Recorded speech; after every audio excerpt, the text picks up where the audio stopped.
చేసుకున్నామండి. పరిశుద్ధుడా పరలోకమందున మా తండ్రి, నీ యొక్క ఘనమైన శ్రేష్టమైన నామానికి వందనాలు తండ్రి. ఈ యొక్క సమయంలో కొద్దిసేపు నీ యొక్క మాటలు చెబుతూ ఉండగా నాకు మంచి జ్ఞానాన్ని దయచేయండి. అలాగే వినేవారికి కూడా గ్రహించే మనసును దయచేసి వాక్య ప్రకారం దాన్ని జీవించి మేమంతా నీ యొక్క నిత్య రాజ్యాన్ని చేరుకునే బిడ్డలుగా ఉండటానికి సహాయం దయచేయమని యేసు నామమున అడిగి వేడుకుంటున్నాం తండ్రి, ఆమేన్. ప్రియమైన దేవుని వాళ్ళారా, మరి ఇప్పటి వరకు కూడా మరి మన యొక్క పిల్లలకు సంబంధించి దేవుని యొక్క విషయాలు అనేవి వాళ్ళు వినడము, వాళ్ళతో పాటు మనం కూడా వినడం అనేది జరిగిందండి. నిజంగా ఇది చాలా మంచి ఆలోచన.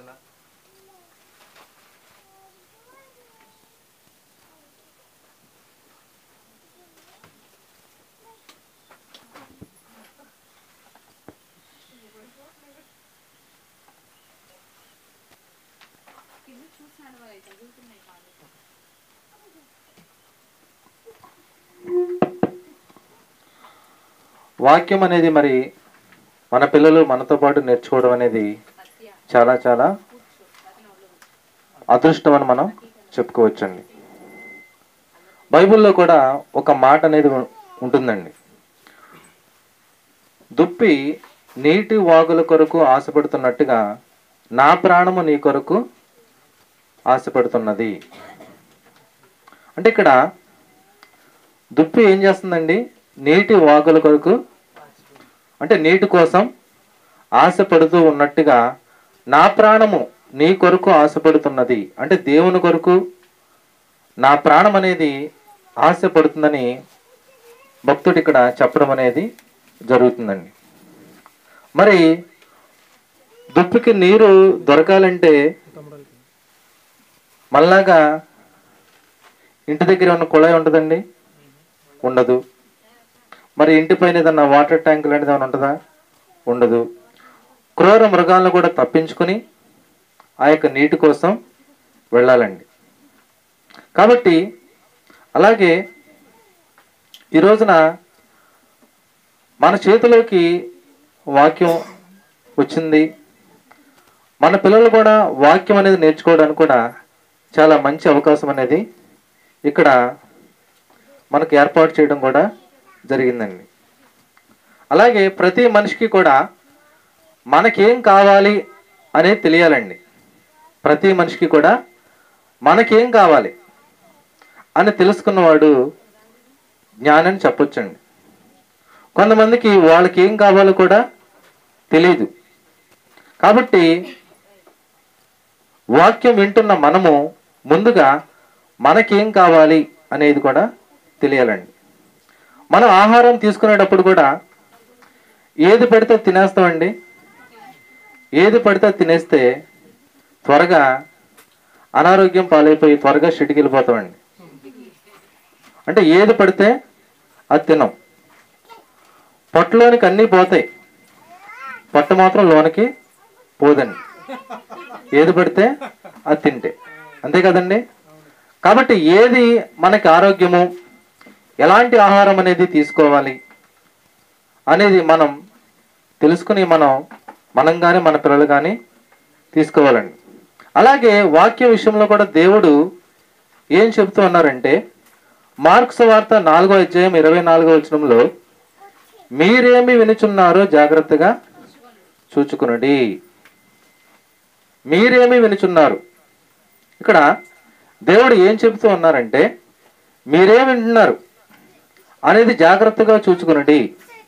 అంటే ఇక్కడ వినే విషయంలో కూడా మనకి జాగ్రత్త అనేది ఉండాలి.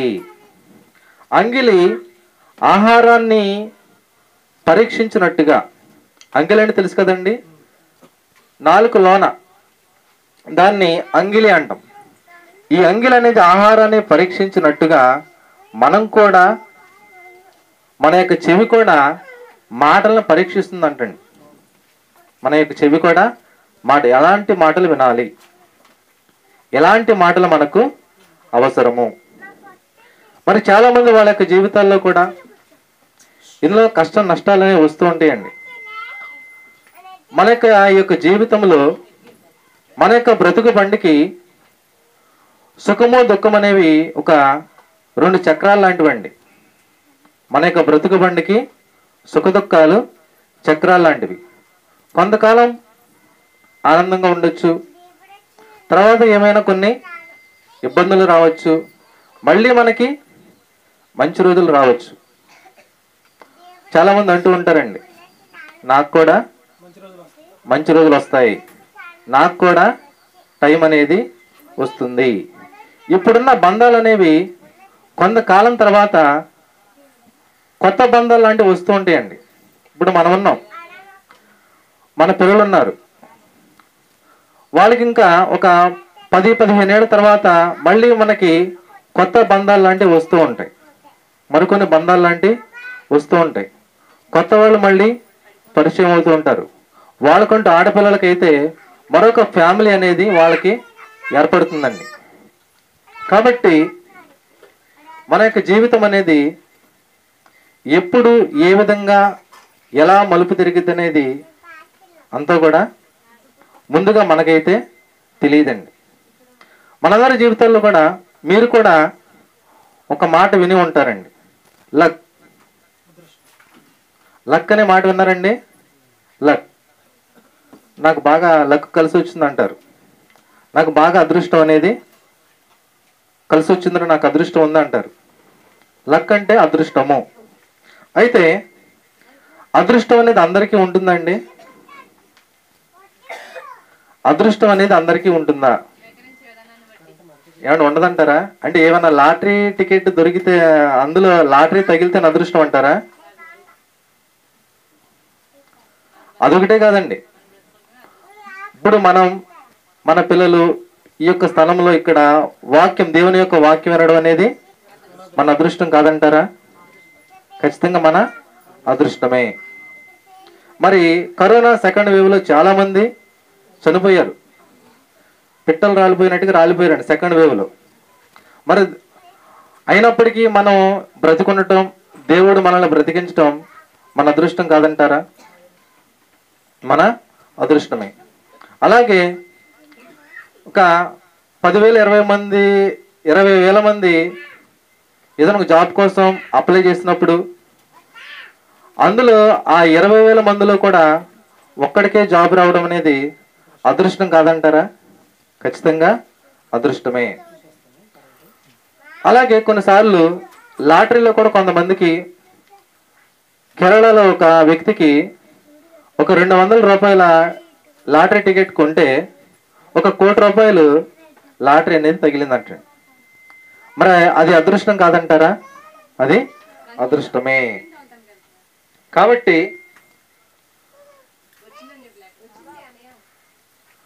కొంతమందికి అదృష్టం అనేది తలుపు తట్టుకుని వస్తే, మరి కొంతమందికి అదృష్టం వచ్చిన వాళ్ళ బెడ్రూమ్లో దురదృష్టం అనేది టెస్ట్ వేసుకుని కూర్చుంటుందండి.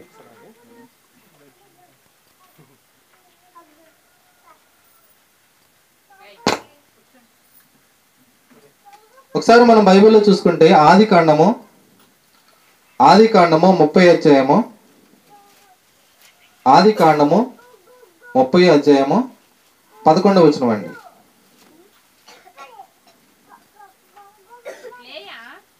ఆది కాండము 30 అధ్యాయము 11వ వచనం అండి. లేయా ఇది అదృష్టమే కదా అనుకుని అతనికి గాదు అను పేరు పెట్టెను. లేయా ఈమె ఎవరండి? మనందరికీ కూడా తెలుసండి, యాకోబు గారి భార్య. ఈమె ఇక్కడ ఏం చెప్తూ ఉన్నారంటే, ఇది అదృష్టమే కదా అనుకుని అతనికి గాదు అను పేరు పెట్టెను. ఏది అదృష్టం? పిల్లవాడు పుట్టడం. పూర్వకాలంలో సంపద అంటే ఏంటండి? సంతానం. ఎంత ఎక్కువ మంది పిల్లల కంటే అంత సంపద ఉన్నట్టుగా పూర్వకాలంలో భావించేవాళ్ళండి. అలాగే ఎక్కువ మంది సంతానం ఉన్న ఆ కుటుంబంలోనే వాళ్ళ యొక్క పిల్లల్ని కూడా ఆ కుటుంబంలో పిల్లలకి ఇవ్వాలని కూడా చూస్తూ ఉంటారండి. అంటే ఎంతమంది పిల్లల కంటే అంత సంపద ఉన్నట్టుగా, ఎంతమంది సంతానం ఉంటే అంత ఎక్కువ సంపద ఉన్నట్టుగా చెబుతూ ఉంటారండి. అలాగే ఇక్కడ అయితే ఈ రోజుల్లో ఒక కుటుంబంలో ఒక 10 మంది సంతానం ఉన్నారనుకోండి. అలాంటి కుటుంబంలో వాళ్ళ యొక్క వివాహానికి కూతుర్ని ఇవ్వడానికి ఇష్టపడతారండి. ఇప్పటి కాలంలో అయితే 10 మంది సంతానం ఉంటే వాళ్ళ కుటుంబంలో ఇవ్వడానికి ఇష్టపడరు. ఎందువల్ల? అమ్మో 10 మంది కుమారులు ఉన్నారంటే వాళ్ళ యొక్క ఆస్తి 10 ఎకరాలు ఉంటే మా పిల్లవాడికి వచ్చేది, మా అమ్మాయికి వచ్చేది 1 ఎకరమే. అలా కాకుండా ఏకైక పుత్రిక, వాళ్ళకి 10 ఎకరాలు పొలం ఉండాలి. అలా అయితే మొత్తం 10 ఎకరాలు కూడా ఒక్కడికే వస్తుంది. కానీ పూర్వకాలంలో సంపద అంటే ఏంటంటే సంతానం. ఎంత ఎక్కువ మంది సంతానం ఉంటే అది వాళ్ళకి అంత ఆస్తి, వాళ్ళ పిల్లలే వాళ్ళకి ఆస్తి కింద చూసుకునేవాళ్ళండి. అలాగే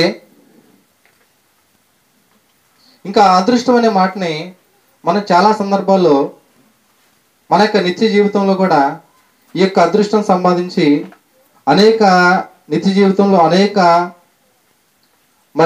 సార్లు ఈ అదృష్టం అనేది మనం అనుకోకుండానే ఈ మాట అనేది మనం పలుకుతూ ఉంటామండి. ఒక వ్యక్తి స్కూటీ మీద వెళుతూ ఉన్నాడండి. ఇది నిజంగా జరిగింది. స్కూటీ మీద వెళ్ళేటప్పుడు అతను తలకి హెల్మెట్ పెట్టుకున్నాడు. లారీ కింద అంటే అతని యొక్క తల లారీ చక్ర కింద పడిపోయిందండి. అయినప్పటికీ అతని యొక్క హెల్మెట్ ఉండడం వల్ల అతను ఏమీ ప్రాణాపాయం లేకుండా బ్రతకగలిగాడు. ఇదంతా చూసిన వాళ్ళు ఏమనుకుంటారండి? అసలు నీది మామూలు అదృష్టం కాదురా బాబు, నిజంగా నువ్వు పెట్టి పుట్టావు, నిజంగా నీ జేబులు ఇంకా నూకలు ఉన్నాయి, నూకలు చల్లలేదు నీకు అని చెప్తూ ఉంటారు. నిజంగా మరి అదృష్టం కాదంటారా? అతను బ్రతికాడంటే అదృష్టమే. అలాగే అంతకుముందు ఒక కారులో ప్రయాణం చేసేటప్పుడు పైనుండి ఏదో ఫ్లైఓవర్ కూలి మద్రాసులో ఒక కారులో ముందున్న వాళ్ళు, ముందు సీట్లో ఉన్నవాళ్ళు చనిపోయారు, వెనకమాల సీట్లో ఉన్నవాళ్ళు బ్రతికారండి. ఒకే కారులో ఎంత గ్యాప్ ఉండదండి ముందు సీటుకి వెనకమాల సీటుకి. మరి ఆ విధంగా వాళ్ళు బ్రతికారంటే బ్రతికిన వాళ్ళ అదృష్టం కాదంటారా?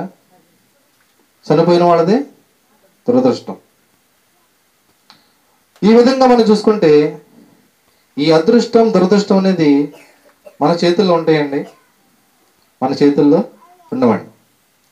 కొంతమంది జ్యోతిష్యులు కూడా ఏం చెప్తూ ఉంటారంటే, నీకు ఈ సంవత్సరం 2023లో నీ అదృష్టం బాగాలేదు, నీ పేరు అప్పారావు కదా, అందులో 2 పీలు ఉన్నాయి, 1 పీ తీసే అంటారు. అప్పారావు ఎన్ని పీలు వస్తున్నాయండి ఇంగ్లీష్ లెటర్స్లో? 2 పీలు వస్తున్నాయి, 1 పీ తీసే. మొత్తం అప్పారావు అంటే 7 లెటర్లు వస్తున్నాయి. కాబట్టి నీ జీవితంలో 7 బేస్ సంఖ్య కాబట్టి 7 ఉండకూడదు, 6 ఉండాలి అంటే అప్పారావు. ఇలా చెప్తూ ఉంటారు, ఏదో అదృష్టం అనేది కలిసి వస్తుందని. మనందరికీ తెలిసిన సాయి ధరమ్ తేజ్ తెలుసు కదండి, సినిమా యాక్టర్. నీ పేరు మరి సాయి ధర్మతేజ్ కదా, నీ పేరు ఇలా ఉండటం వల్ల నీకు అదృష్టం బాగాలేదు, కాబట్టి నీవు తీసిన సినిమాలు హిట్ అవ్వాలంటే సాయి ధరమ్ తేజ్. సాయి ధర్మతేజ్ అనేది ఎలా మార్చారండి? సాయి ధరమ్ తేజ్ అంటే ఇలా చేస్తే వాళ్ళకి ఏదో ఇంకా బాగా కలిసి వస్తుందని. అలాగే పండు అని పేరు ఉందనుకోండి, దాన్ని పాండు అంటే పాకి దీర్ఘం తగిలిస్తే అదృష్టం కలిసి వస్తుంది. ఈ విధంగా చాలామంది అనుకుంటూ ఉంటారండి. కానీ నిజానికి ఇవన్నీ కూడా మన చేతుల్లో ఉంటాయండి? మన చేతుల్లో ఉండవు. ఆపరేషన్ చేస్తేనే మరి మీ భర్త బ్రతుకుతాడు అన్నప్పుడు మందులతో తగ్గిపోయింది అనుకోండి, కేవలం మందులు వాడి తగ్గిపోతే అదృష్టం అంటారండి? యోబు గ్రంథము 29వ అధ్యాయము, యోబు గ్రంథము 29వ అధ్యాయము 11వ వచనం అండి.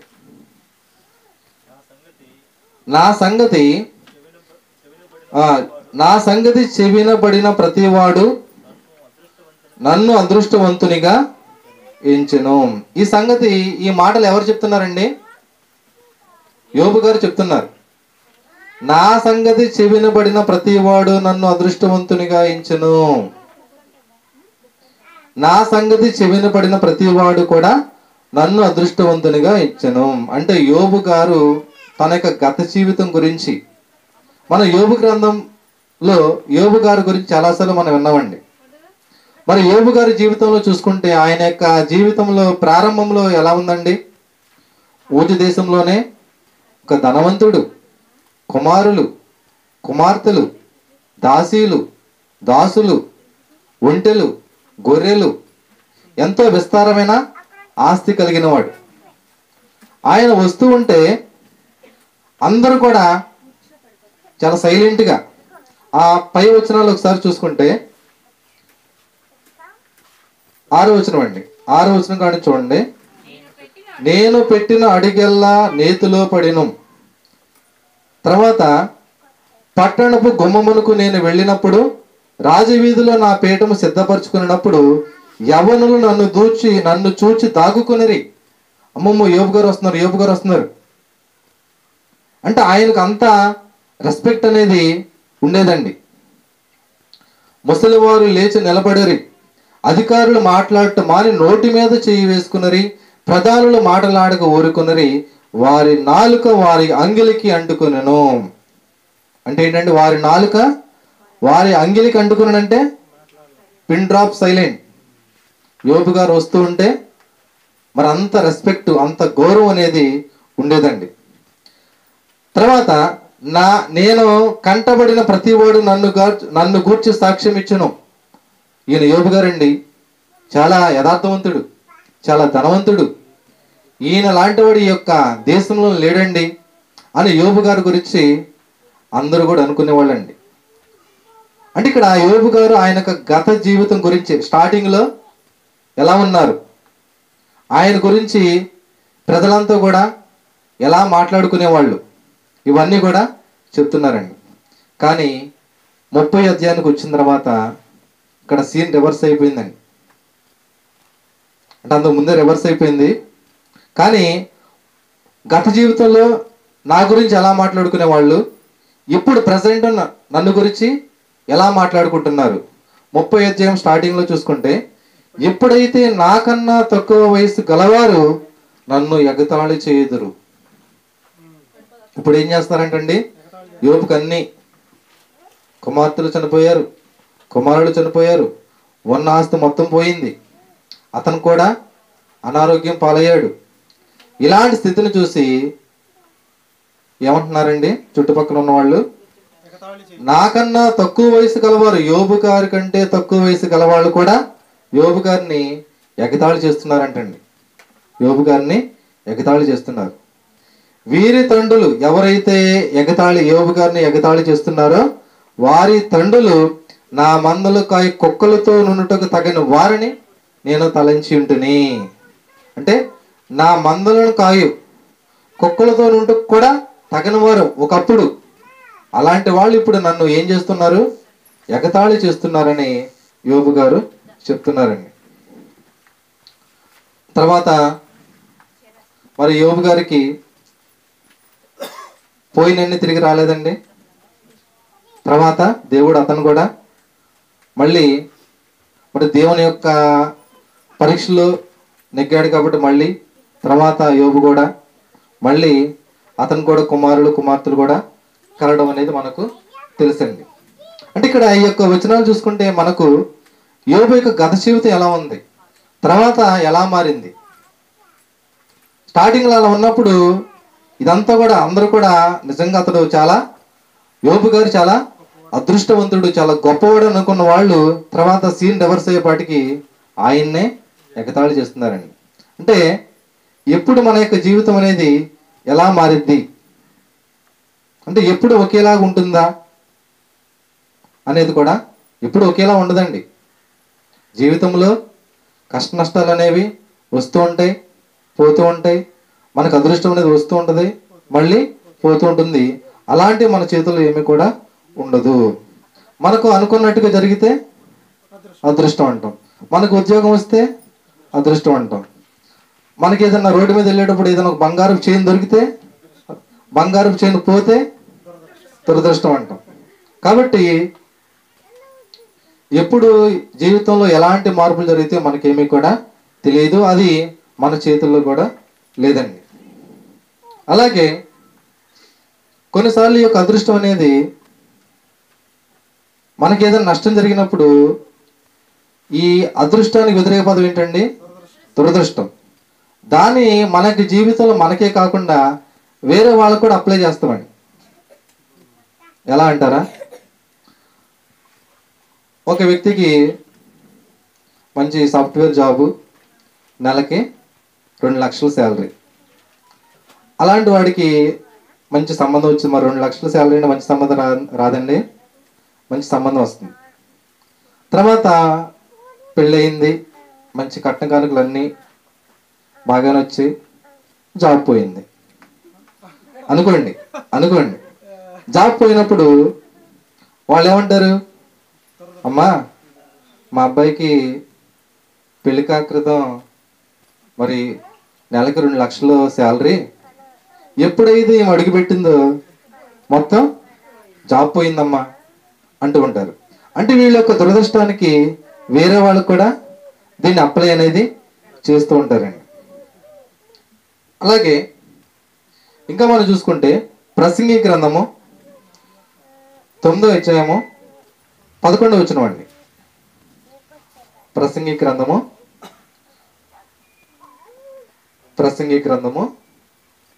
9వ అధ్యాయము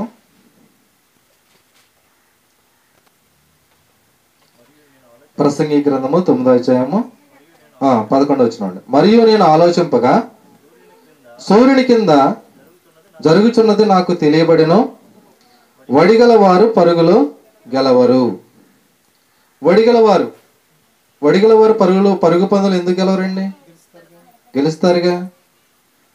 మరి ఎందుకు గెలవరు? దురదృష్టం తోడై ఉంటే గెలవరు. అలాగే బలము గలవారు యుద్ధమునందు విజయం అందరు. బలము గలవారు, మన ఎగ్జామ్ రాసాం, అందులో సమూయేలు 1వ గ్రంథము, సమూయేలు 2వ గ్రంథము, ఇంకోటి ఇందులో మనకి దావీదు గొలియాతు స్టోరీ తెలుసు కదండి. దావీదు బలవంతుడా, గొలియాతు బలవంతుడా? కాసేపు దేవుడిని పక్కన పెట్టి ఆలోచిస్తే గొలియాతే బలవంతుడండి, అంతే కదా. 6 మూళ్ళ జానుడు, ఎత్తు మనిషి. అతని ఈటు ఉంటది కదా, 5,000 తులముల వెండి కలదంటండి. 6 మూళ్ళ జానుడు, ఎత్తు మనిషి, గాతు వాడైన గొలియాతు. మరి అలాంటి గొలియాతుని చంపడానికి మరి అలాంటి గొలియాతు దావీదు చేతిలో చనిపోతారండి. ఇక్కడ కాసేపు దేవుని పక్కన పెట్టి ఆలోచిస్తే దావీదు గొలియాతులో చూసుకుంటే దావీదు గొలియాతు కంటే బలం తక్కువేనండి, బలం తక్కువే. సరే, మరి ఆ యొక్క మరి గొలియాతుని చూసి అందరూ కూడా భయపడుతూ అమ్మో అసలు వాడు చూస్తే అంత ఎత్తున్నాడు, వాడిని చూసే ప్రతిరోజు కూడా ఉదయం పూట వచ్చి ఆ యొక్క ఫిలిష్తీయులు ముందు ఇశ్రాయేల్ సైన్యానికి అతను 40 దినాలు అగ్గుపడుచుంటే మీలో ఎవరైనా వస్తారా, నన్ను చంపుతారా, నన్ను చంపితే మా వాళ్ళంతా కూడా మేము మొత్తం ఓడిపోయినట్టే అని చెప్పినప్పుడు అందరూ భయపడిపోతూ ఉంటారండి. దావీదు వస్తాడు ఆ యొక్క యుద్ధం చూడటానికి.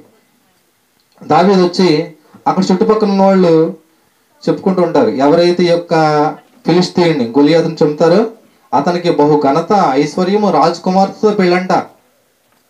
ఇవన్నీ కూడా విన్నప్పుడు మరి దావీదు గారు సౌలు దగ్గరికి వెళ్ళి ఆ యొక్క ఫిలిష్తీయుడిని నేను చంపుతాను అన్నప్పుడు సౌలు కూడా నీకు అతనితో యుద్ధం చేయడానికి నీకు బలం చాలదు, వాడు చిన్నప్పటి నుండి కూడా యుద్ధాభ్యాసం చేసిన వాడు, నీవు వాడిని గెలవలేవు అని చెప్పినప్పుడు మరి దావీదు అంతకు ముందు అతని యొక్క జీవితంలో జరిగిన చెప్తూ ఉంటాడు. ఒకప్పుడు మరి నేను గొర్రెలను కాస్తూ ఉన్నప్పుడు ఒక సింహం వచ్చి నా యొక్క గొర్రెల మందలో ఒక గొర్రెని తీసుకువెళ్ళేటప్పుడు నేను ఏం చేశానంటే దాని నోట్లో నేను రక్షించాను. అలాగే ఎలుగుబంటిని కూడా నేను చంపాను. కాబట్టి అలాంటి వాడిని అలాంటప్పుడు దేవుడు నాకు తోడే ఉన్నాడు, ఈసారి నాకు తోడే ఉన్నాడా అని చెప్పి ఒక ఒడిసెలోడు పట్టుకొని, అంటే ముందు యుద్ధ వస్త్రాలు అన్నీ కూడా వేస్తే అదన్నీ కూడా అతనికి వాడికి లేదని అవన్నీ కూడా తీసేసి ఒక చేతిలో కర్ర, ఒక ఒడిసెల ఆ ఏట్లో ఒక 5 నున్న రాళ్ళు కూడా తీసుకొని గొలియాతును చంపడానికి వెళ్ళేటప్పుడు గొలియాతు ఏమనుకుంటాడండి? రారా బాబు రా, నేనేమన్నా కుక్కను అనుకుంటున్నావా? నువ్వు వచ్చిన తర్వాత ఒక ఏటికి 33 ముక్కల కింద నేను చేస్తాను, రారా రా అన్నట్టుగా అన్నప్పుడు మరి అదే టైంలో అంటే ఎప్పుడైతే గొలియాతు మరి దావీదు ఒక 5 నున్నని రాళ్ళు ఒక రాయి తీసుకొని ఆ యొక్క ఒడిసెల్లో పెట్టి అలా గిరగిరా తిప్పుతూ కరెక్ట్గా గొలియాతు యొక్క నుదుటి మీద కొట్టినప్పుడు వెంటనే అతనికి దెమ్మ తిరిగి పడిపోయి అప్పుడే చంపాలి. మళ్ళీ సృహలోకి వచ్చి మళ్ళీ లేచాడు అనుకోండి, మళ్ళీ చంపడం అనేది కష్టం. అదే టైంలో ఎప్పుడైతే గొలియాతు కింద పడిపోయాడో అప్పుడు అతని దగ్గర ఖడ్గం కూడా లేదండి. దావీదు దగ్గర ఖడ్గం కూడా ఏమీ లేదు. మళ్ళీ గొలియాతు ఖడ్గానే తీసుకోవాలి. మళ్ళీ కాసేపు అయితే వాడు సృహస్తుంది, మళ్ళీ చంపలేడు.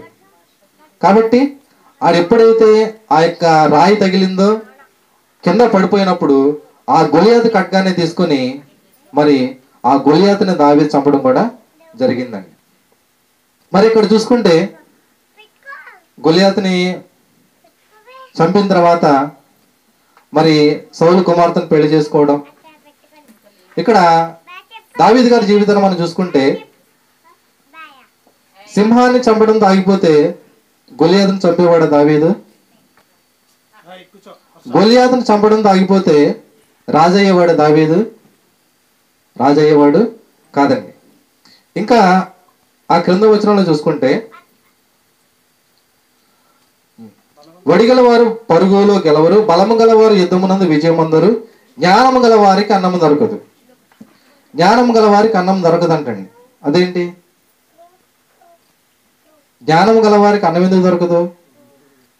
మరి బైబిల్లో చూసుకుంటే లోకా సువార్త 16:19 వచనంలో మనందరికీ తెలుసు కదండి, ధనవంతుడు లాజరు. జ్ఞానం గలవారు ఎవరు? లాజరుకి అన్నం దొరికిందా? దొరకల. జ్ఞానం గల వారికి అన్నము దొరకదు. ధనవంతుడు మంచి బాగా అన్నీ ఉన్నవాడు కానీ జ్ఞానం అని లేదు. మరి జ్ఞానం గలవాడు లాజరు, కానీ అన్నం అనేది లేదండి. అలాగే బుద్ధిమంతులు ఎగుట వలన ఐశ్వర్యం కలగదు. ఒక వ్యక్తి ఉన్నాడు, చాలా మంచోడు, రూపాయి సంపాదించడు, బాగా చెడ్డాడు, వేలకు వేలు సంపాదిస్తూ ఉంటాడు. తర్వాత ఇవన్నీ అదృష్టవశము చేతనే కాలవశము చేతనే కలుగుచున్నవి, అందరికీ కూడా కలుగుచున్నాయి. ఇవన్నీ ఎలా కలుగుతున్నాయని ఇక్కడ వ్రాయబడిందండి. అదృష్టవశము చేతనే కాలవశము చేతనే జరుగుతున్నవి. కాబట్టి ఇంతకీ అదృష్టం ఎవరు? ఈ అదృష్టం అనేది ఎవరు, ఎలా వస్తుంది అనేది చూసుకుంటే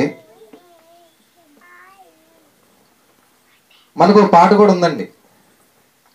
ఎన్ని తలిచినా ఏది అడిగినా జరిగేది నీ చిత్తమే ప్రభువా, జరిగేది నీ చిత్తమే.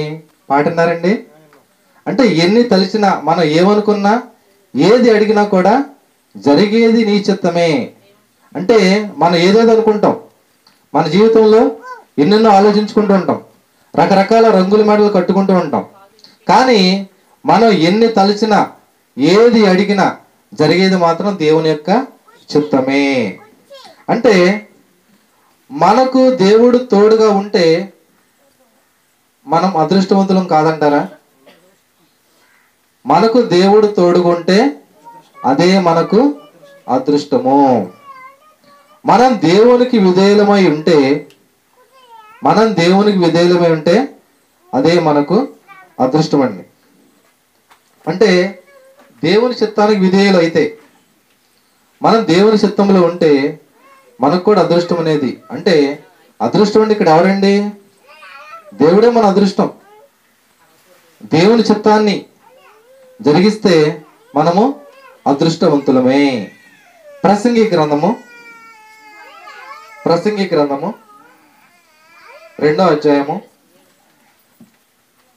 ప్రసంగి గ్రంథము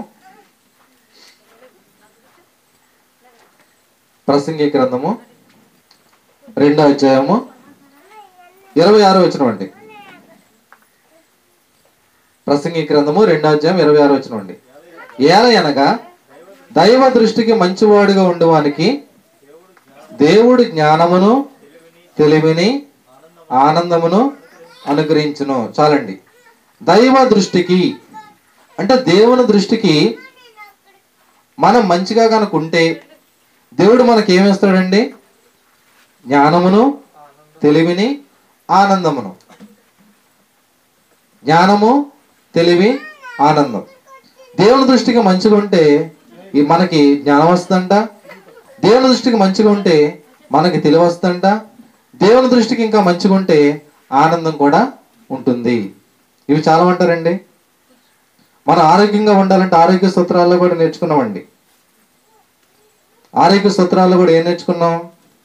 మనిషి ఆరోగ్యంగా ఉండాలంటే సంతోషం గల మనసు, ఇంపైన మాటలు, అలాగే ఇంకా చెడుతనాన్ని విసర్జించటం, దేవుని మాటల ప్రకారం జీవించటం. ఇలా కనుకుంటే మనకు ఆరోగ్యం రాదంటారా? ఆరోగ్యంగా కంపల్సరీ వస్తుంది. ఇక్కడ కూర్చున్న మనమంతా కూడా అదృష్టవంతులమే. మనకి దేవుడు మనకి ఇచ్చే నిత్య జీవం అనేది 1 కోటి పెడితే వస్తుందండి? 10 కోట్లు పెడితే వస్తుందా?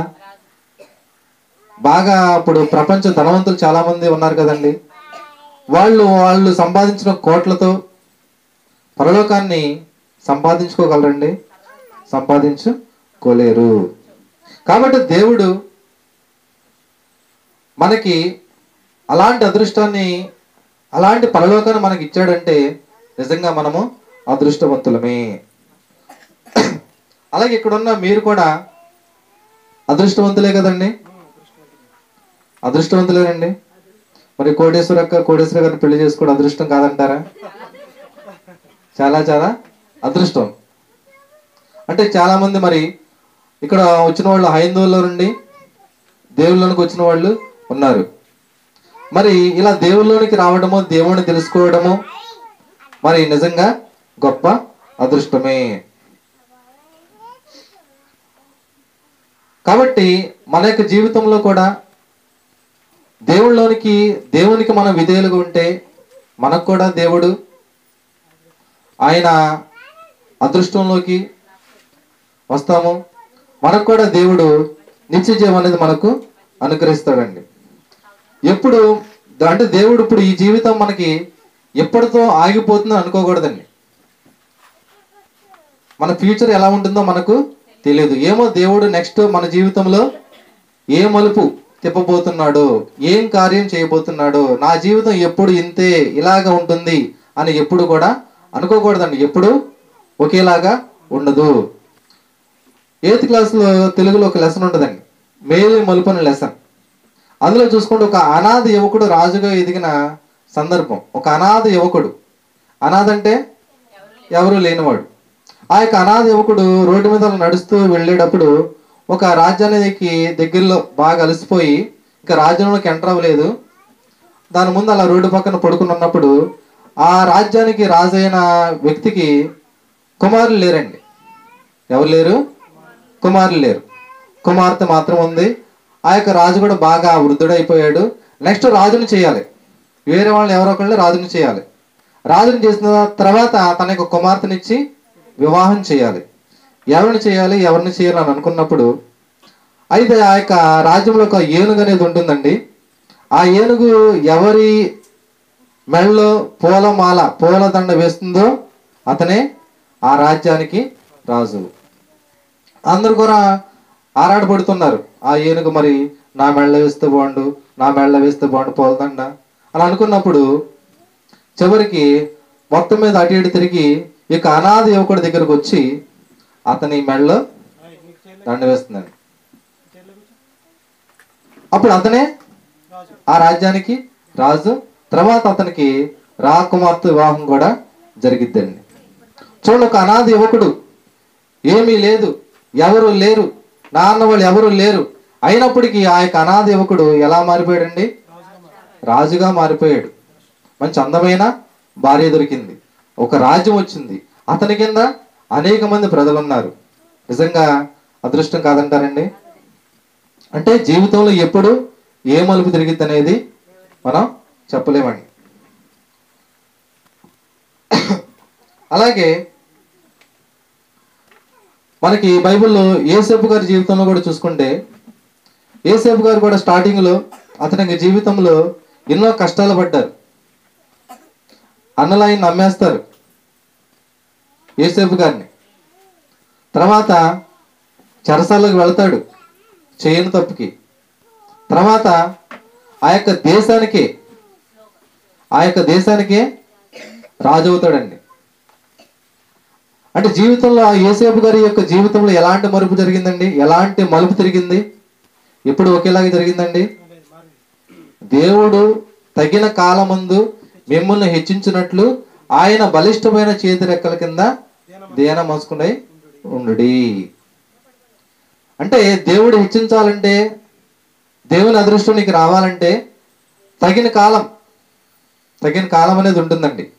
తగిన సమయంలో నువ్వు హెచ్చించినట్లు అప్పటి వరకు కూడా ఎలా ఉండాలి? ఆయన బలిష్టమైన చేతి రెక్కల కింద దేన మనస్కులై ఉండుడి. కాబట్టి అంటే దేవుని చిత్తం ఏం జరిగిద్దో అనేది మనం ఎదురు చూడాలి. అంతకంటే మనం ఏం చేయగలమండి? మన ఫ్యూచర్ అనేది మనకు తెలియదు. కాబట్టి దేవుని చిత్తానికి అప్పగించుకోవాలి.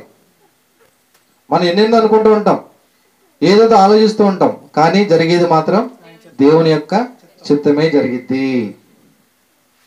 అలాగే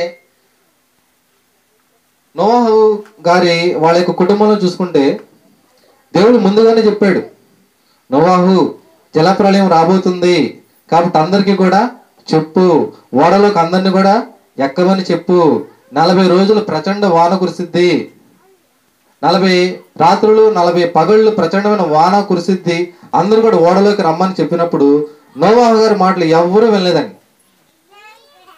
ఇదేంటి బీచ్లో వాడ కట్టాలి కానీ ఇంటి దగ్గర వాడ కడుతున్నావేంటి అని నోవాహు గారిని అందరూ ఎగతాళి చేశారండి. ఇక్కడ చూసుకుంటే ఓడలోకి చేరిన ప్రతి ఒక్కరు కూడా అదృష్టవంతులు కాదండి, మిగిలిన వాళ్ళంతా కూడా దురదృష్టవంతులే. అంటే ఇక్కడ ఒక దురదృష్టానికి ఒక ఎగ్జాంపుల్ కూడా చెప్తారండి. మేము చిన్నప్పుడు, అంటే బాగా చిన్నప్పుడు కాదండి, ఒక 10th క్లాస్ చదివేటప్పుడు నేను మా అన్నయ్య పొలంలోకి పెసర తీత కోసం వెళ్ళామండి.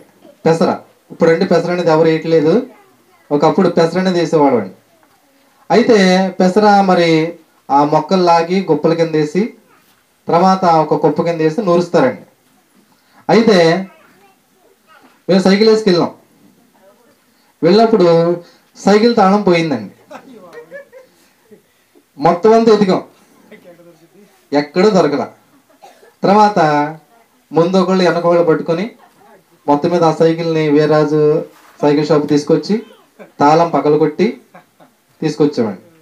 ఆ తాళం ఎప్పుడు దొరికిందంటే కుప్ప నూర్చిన తర్వాత పోత పోస్తారు చూడండి, పోత పోసేటప్పుడు తాళం పడిందండి. చాటుతో పోత పోసేటప్పుడు అప్పుడు తాళం కనబడింది. ఇది దురదృష్టానికి ఎగ్జాంపుల్. అప్పటికే తాళం మొత్తం తీస్తాము, మొత్తం పాడైపోయింది, మళ్ళీ పెట్టడానికి కుదరదని. కాబట్టి మనం అనుకున్నట్టు జరిగితే అదృష్టం అంటారు, అనుకున్నట్టు జరగకపోతే దురదృష్టం అంటారు. కానీ మనకు అదృష్టం అనేది మనం దేవునిలోనికి రావడము, దేవుని తెలుసుకోవడము, దేవుని చిత్త ప్రకారం మనం జీవిస్తే మనకు అదృష్టం అనేది ఉన్నట్టే, మన జీవితంలో అదృష్టం అనేది ఉంటుందండి, కంపల్సరీ ఉంటుంది. కాబట్టి మన యొక్క జీవితాన్ని దేవుని చిత్తానుసారంగా, దేవుని కోసం, దేవుని చిత్తం మీదో దేవునికి అప్పగించేయడమే. ఆయన చిత్తం ఏం జరిగిద్దో, ఆయన ఏం చేయబోతున్నాడో అని ఆయన యొక్క చిత్తానికి వదిలేసి మనం హ్యాపీగా ఉండాలండి. బాధలన్నీ కూడా ఎప్పుడు వస్తాయండి? ఏదో మన ఫ్యూచర్ గురించి ఆలోచిస్తేనే బాధలు. అసలు ఏమి ఆలోచించకుండా మనం ఉన్నాం అనుకోండి, ఎప్పుడు హ్యాపీగానే ఉండొచ్చు. కాబట్టి మన యొక్క జీవితము దేవుని యొక్క చిత్తానుసారంగా మరి ఆయనకు వదిలేసి మరి దేవుడు చెప్పినట్టుగా మనం జీవిస్తే మనం కూడా హ్యాపీగా ఉండగలం.